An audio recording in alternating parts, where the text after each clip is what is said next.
और चलिए अब सीधे आपको दिखाएंगे लाइव तस्वीरें लोकसभा से, जहां प्रधानमंत्री नरेंद्र मोदी का अभिभाषण जारी है। उनके अगल बगल में जिन किसानों की उनकी पहुंच थी, उससे आगे देख नहीं पाए हैं। और मैं कभी ऐसे लोगों को पूछना चाहता हूं कि छोटे किसानों के प्रति आपकी इतनी नफरत क्यों है? क्या आप छोटे किसानों के कल्याण के लिए आप रोड़े अटकाते रहते हो? छोटे किसानों को इस संकट में डालते हो। माननीय अध्यक्ष जी, अगर गरीबी से मुक्ति चाहिए तो हमें हमारे छोटे किसानों को मजबूत बनाना होगा। ग्रामीण अर्थव्यवस्था को मजबूत बनाना है तो हमारे छोटे किसानों को मजबूत बनाना होगा। अगर हमारा छोटा किसान मजबूत होता है, छोटी सी जमीन होगी, 2 हेक्टेयर की भूमि होगी, तो भी उसको आधुनिक करने का वो प्रयास करेगा, नया सीखने का प्रयास करेगा, और उसकी ताकत आएगी तो देश की अर्थरचना को भी ताकत मिलेगी। और इसलिए आधुनिकता के लिए छोटे किसानों की तरफ ध्यान देने का हमारा प्रयास है। लेकिन छोटे किसानों के प्रति जिन लोगों के मन में नफरत है, जिन्होंने छोटे किसानों के दुख दर्द नहीं जाना है, उनको किसानों के नाम पर अपनी राजनीति करने का कोई हक नहीं बनता है। माननीय अध्यक्ष जी, इस बात को हमें समझना होगा। सैकड़ों वर्षों का गुलामी कालखंड, उसकी जो मानसिकता है, वो आजादी के 75 साल के बाद भी कुछ लोग बदल नहीं पाए। ये गुलामी की मानसिकता किसी भी राष्ट्र की प्रगति के लिए बहुत बड़ा संकट होती है। लेकिन माननीय अध्यक्ष जी, आज देश का मैं एक चित्र देखता हूं।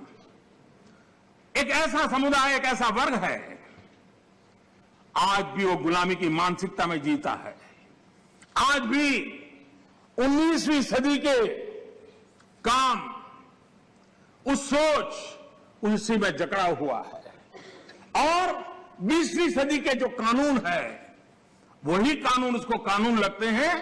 माननीय अध्यक्ष जी, गुलामी की मानसिकता, इन 19वीं सदी का रहन सहन, 20वीं सदी के कानून 21वीं सदी की आकांक्षाएं पूरी नहीं कर सकते।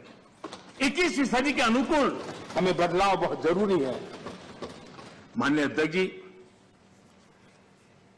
जिस बदलाव को हमने अस्वीकार किया, उसका परिणाम क्या है? फ्रेट कॉरिडोर, इतने मनोमंथन के बाद, कई वर्षों तक उसके बाद योजना बनी। 2006 में प्लानिंग, 2006 से 2014 तक का उसका हाल देखिए। 2014 के बाद उसकी तेजी आई।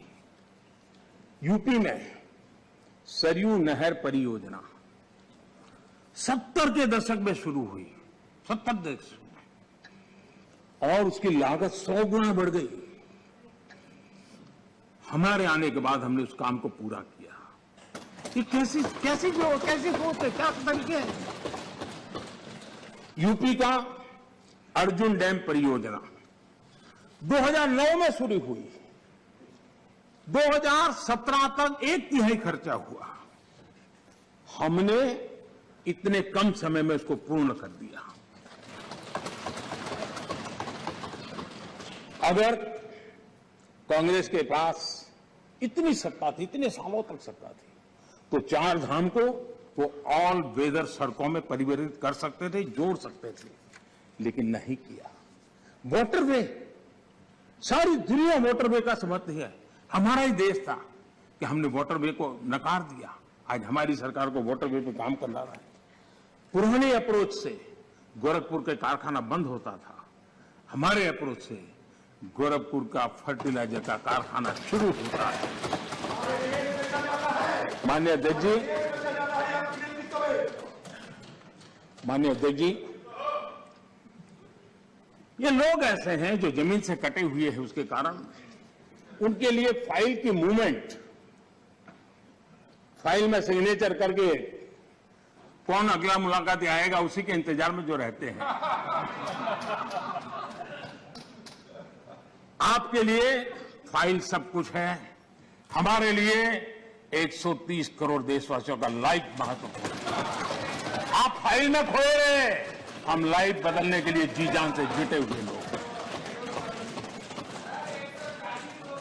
आज उसी का परिणाम है प्रधानमंत्री गति शक्ति मास्टर प्लान। एक होलिस्टिक अप्रोच, टुकड़ों में नहीं। एक आधा काम वहां आ रहा है, रोड बन रहा है, फिर बिजली वाला आकर के खुदाई करता है, वो ठीक होता है, फिर पानी वाला आकर के खुदाई करता है। उस सारी समस्याओं से बाहर आकर के हमने डिस्ट्रिक्ट लेवल तक गति शक्ति मास्टर प्लान की दिशा में हम काम कर रहे हैं। उसी प्रकार से हमारा देश की विशेषता को देखते हुए मल्टी मॉडल ट्रांसपोर्ट सिस्टम, उस पर हम बड़ा जोर दे रहे हैं और कनेक्टिविटी पर इसके आधार पर हम जोर दे रहे हैं। आजादी के बाद सबसे तेज गति से ग्रामीण सड़कें कहीं बन रही है तो इस 5 साल के कालखंड में बनी। माननीय अध्यक्ष जी, नेशनल हाईवे बन रहे हैं, रेलवे लाइनों का बिजलीकरण हो रहा है। आज देश नए एयरपोर्ट्स, हेलीपोर्ट्स और मोटरड्रोम का नेटवर्क खड़ा कर रहा है। देश के 6 लाख से अधिक गांवों में ऑप्टिकल फाइबर नेटवर्क के लिए काम चल रहा है। माननीय अध्यक्ष जी, ये सारे काम ऐसे हैं जो रोजगार देते हैं। ज्यादा से ज्यादा रोजगार इन्हीं कामों से मिलता है। आधुनिक इंफ्रास्ट्रक्चर आज देश की आवश्यकता है और अभूतपूर्व निवेश भी हो रहा है और उसी से रोजगार भी बढ़ना है, विकास भी बढ़ना है और विकास की गति भी बढ़ना है और इसलिए आज देश उस दिशा में काम कर रहा है। माननीय अध्यक्ष जी, जितनी ज्यादा अर्थव्यवस्था ग्रो करेगी उतने ही रोजगार के अवसर पैदा होंगे और इसी लक्ष्य को लेकर के पिछले 7 साल से हमने इन चीजों पर फोकस किया है और उसका परिणाम है हमारा आत्मनिर्भर भारत अभियान। मैन्युफैक्चरिंग हो या सर्विस सेक्टर हो, हर सेक्टर में हमारा उत्पाद बढ़ रहा है, उत्पादन बढ़ रहा है। आत्मनिर्भर भारत अभियान के हम आज ग्लोबल वैल्यू चेन के हिस्से बन रहे हैं। ये अपने आप में भारत के लिए एक अच्छी निशानी है। हमारा बड़ा फोकस एमएसएमई और टेक्सटाइल जैसे लेबर इंसेंटिव सेक्टर्स में है। एमएसएमई की परिभाषा में सुधार, एमएसएमई की परिभाषा में हमने सुधार करके उसको भी नए अवसर दिए हैं। अपने छोटे उद्योगों को सुरक्षित करने के लिए, एमएसएमई के लिए सरकार ने इस कोरोना के विकट कालखंड में 3 लाख करोड़ रुपए की विशेष योजना भी शुरू की है और उसका लाभ हमारे एमएसएमई सेक्टर को मिला है। और इसका बहुत बढ़िया स्टडी एसबीआई ने किया है। एसबीआई का स्टडी कहता है कि 13.5 लाख एमएसएमई इस योजना के कारण बर्बाद होने से बच गए हैं। एसबीआई का स्टडी कहता है 1.5 करोड़ नौकरियां बची हैं और करीब 14% एमएसएमई लोन्स के कारण एनपीए होने की जो संभावना थी उससे बच गए हैं। माननीय अध्यक्ष जी, जो सदस्य जमीन पर जाते हैं वो इसके प्रभाव को देख सकते हैं। विपक्ष के भी कई साथी मुझे मिलते हैं, कहते हैं कि साहब ये इस योजना ने बहुत बड़ा लाभ किया है, एमएसएमई सेक्टर को इस संकट की घड़ी में बहुत बड़ा सहारा दिया है। माननीय अध्यक्ष जी, उसी प्रकार से मुद्रा योजना कितनी सफल रही, हमारी माताएं बहनें कितनी इस क्षेत्र में आई है। लाखों लोग बिना गारंटी बैंक से लोन लेकर के आज अपना स्वरोजगार की दिशा में आगे बढ़े और खुद तो करते हैं, 1-2 लोगों को रोजगार भी देते हैं। स्वनिधि योजना, स्ट्रीट वेंडर्स, कभी हमने सोचा नहीं, पहली बार आजादी के बाद स्ट्रीट वेंडर्स और बैंक के अंदर से लोन मिल रहा है और हमारा स्ट्रीट वेंडर डिजिटल ट्रांजेक्शन कर रहा है और करोड़ों श्रमिकों को लाभ मिल रहा है। हमने गरीब श्रमिकों के लिए 2 लाख करोड़ रुपए से ज्यादा खर्च किए हैं। आत्मनिर्भर भारत रोजगार योजना के तहत हजारों लाभार्थियों के खाते में हमने सीधे पैसे ट्रांसफर किए हैं। माननीय अध्यक्ष जी, इंडस्ट्री को गति देने बेहतर इंफ्रास्ट्रक्चर की बहुत जरूरत होती है। पीएम गति शक्ति नेशनल प्लान, मास्टर प्लान, ये हमारे लॉजिस्टिक कॉस्ट को बहुत कम करेगा। उसके कारण देश में भी माल सस्ते में पहुंच पाएगा और एक्सपोर्ट करने वाले लोग भी दुनिया के साथ कंपटीशन कर पाएंगे। और इसलिए पीएम गति शक्ति प्लान आने वाले दिनों में बहुत लाभकारक होने वाला है। माननीय अध्यक्ष जी, सरकार ने एक और बड़ा काम किया है। नए क्षेत्रों को, एंटरप्रेन्योर्स को, और उसके लिए हमने ओपन कर दिया है। आत्मनिर्भर भारत योजना के तहत स्पेस, डिफेंस, ड्रोन्स, माइनिंग को प्राइवेट सेक्टर को आज देश के विकास में भागीदार बनने के लिए हमने निमंत्रित किया है। देश में एंटरप्रेन्योर्स के लिए बेहतर माहौल बनाने के लिए सिंपल टैक्स सिस्टम की शुरुआत, हजारों कंप्लायंसेज हमारे देश में आदत ऐसी हुई, हर डिपार्टमेंट ये लाओ, वो लाओ, ये कागज लाओ, वो नाम लाओ, वो सारा करीब 25,000 कंप्लायंसेज हमने खत्म किए हैं। आज मैं तो राज्यों से भी आग्रह करूंगा कि वे भी ढूंढ के ऐसे कंप्लायंसेज खत्म करें। देश के नागरिकों को परेशानी हो रही है, उसको समझे हम लोग। आज देश में इस प्रकार के बैरियर्स हटाए जा रहे हैं। डोमेस्टिक इंडस्ट्री को लेवल प्ले फील्ड देने के लिए एक के बाद एक कदम हम उठाते जा रहे हैं। माननीय अध्यक्ष जी, आज देश उस पुरानी अवधारणा से बाहर निकल रहा है।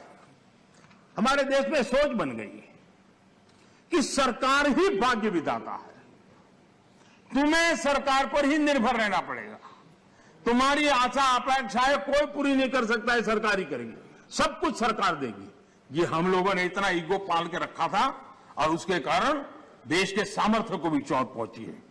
और इसलिए सामान्य युवा के सपने, युवा कौशल, उसके रास्ते हम नए सिरे से सोचना शुरू किया। सब कुछ सरकार करती है ऐसा नहीं है, देशवासियों की ताकत अनेक गुना ज्यादा होती है। वो सामर्थ्य के साथ अगर संकल्प के साथ जुड़ जाते तो परिणाम मिलता है। अब देखिए 2014 के पहले हमारे देश में सिर्फ 500 स्टार्टअप थे। जब अवसर दिया जाता है देश के नौजवानों को तो क्या परिणाम आता है। इन 7 साल में 2014 के पहले 500 स्टार्टअप, इस 7 साल में 60,000 स्टार्टअप इस देश में काम कर रहे हैं। ये मेरे देश के युवाओं की ताकत है और उसमें यूनिकॉर्न बन रहे हैं। और एक एक यूनिकॉर्न यानी हजारों करोड़ की उसकी वैल्यू तय हो जाती है। माननीय अध्यक्ष जी, और बहुत ही कम समय में भारत के यूनिकॉर्न सेंचुरी बनाने की दिशा में आगे बढ़ रहे हैं। ये बहुत बड़ा अचीवमेंट। हजारों करोड़ की कंपनी बनने में पहले दशकों लग जाते थे। आज हमारे नौजवानों की ताकत है, सरकार की नीतियों के कारण साल 2 साल के अंदर हजारों करोड़ के कारोबार को उनके आसपास वो देख पा रहे हैं। आज माननीय अध्यक्ष जी, हम स्टार्टअप्स, यूनिकॉर्न्स में इस मामले में दुनिया में टॉप 3 में पहुंच गए। कौन हिंदुस्तानी होगा जिसको गर्व नहीं होगा। लेकिन ऐसे समय इस सरकार का अंत विरोध करने की जिनको आदत लग गई है, सुबह सुबह शुरू हो जाते हैं। और यहां मैंने देखा हमारे अधीर रंजन जी कह रहे थे, कहां रखा है मोदी मोदी मोदी मोदी करते रहते हो, है यही कर रहे थे। हाँ, बोले साहब लोग मोदी मोदी मोदी बोल रहे हैं, आप क्यों बोल रहे हैं।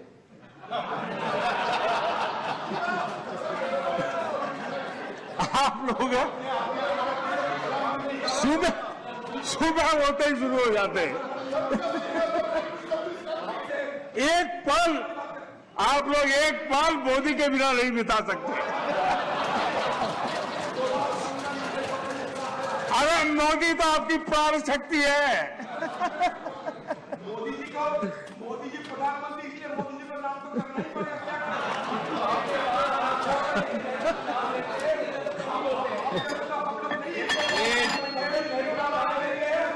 एक बोल रहे हैं ना,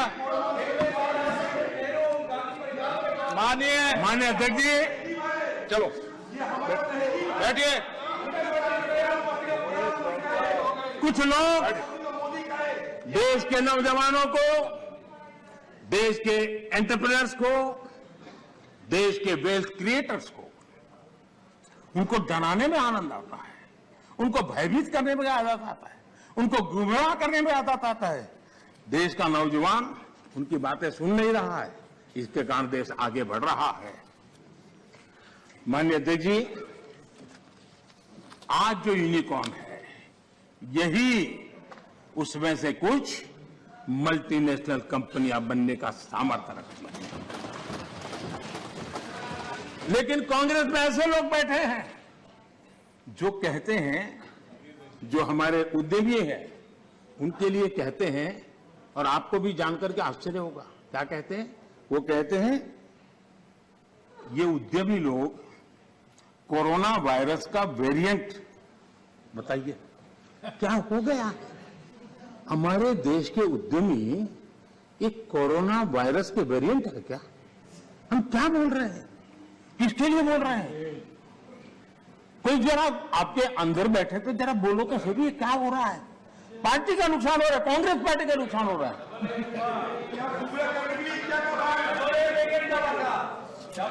माननीय अध्यक्ष जी, जो इतिहास के जो लोग इतिहास से सबक नहीं लेते हैं, वो इतिहास में खो जाते हैं।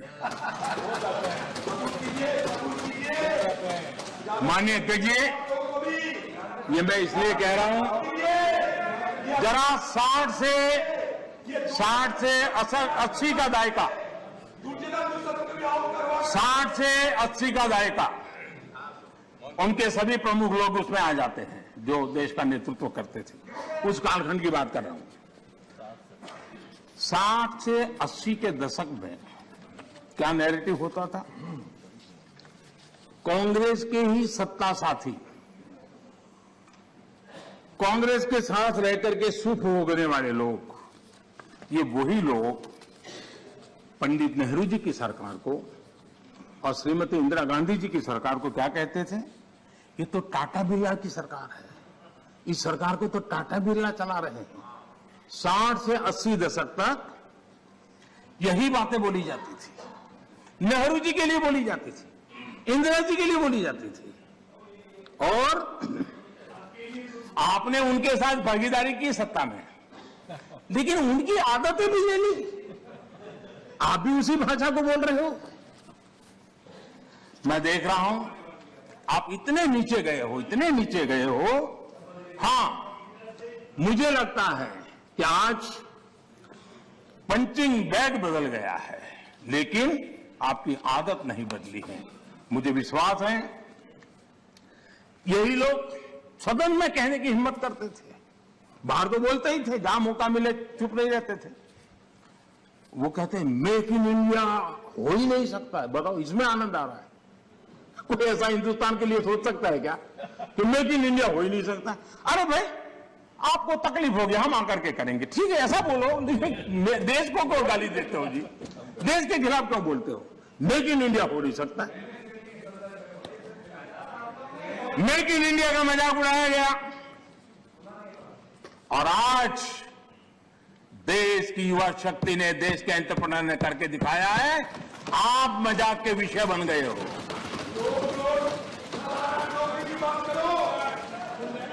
और मेक इन इंडिया की सफलता आप लोगों को कितना दर्द दे रही है, ये मैं भली भांति समझ पा रहा हूं।